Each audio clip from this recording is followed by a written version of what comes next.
ফজর নিঃশ্বাস ছাড়ে। আজকের এডুকেশন সিস্টেম আমাদের এটা বিশ্বাস করবে সকাল নিঃশ্বাস ছাড়ে?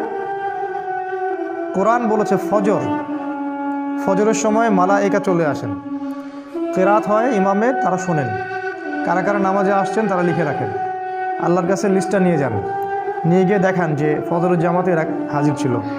আবার আসরের জামাতে আরেক দল ফেরেশতা আসে, তারা আবার দেখেন আসরের জামাতে কারা কারা আছে, তারা আবার ফজর পর্যন্ত থাকে।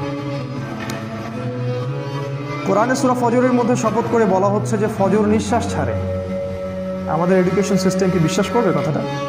ফজর নিঃশ্বাস ছাড়ে? তারা বল পাগলের প্রলাপ, কি বলে এগুলো, হয়তো গাল গল্প বলে। এই জন্য আমি বারবার বলি যে this education system is created by Dajjal. এই এডুকেশন সিস্টেমটা ক্রিয়েট করেছে দাজ্জাল নিজেই। তার উদ্দেশ্য একটাই, কীভাবে আমাদের পুরো জেনারেশনের পর জেনারেশন, প্রজন্মের পর প্রজন্মকে আল্লাহ থেকে দূরে সরানো যায়, এটাই উদ্দেশ্য, আর কোনো উদ্দেশ্য নেই।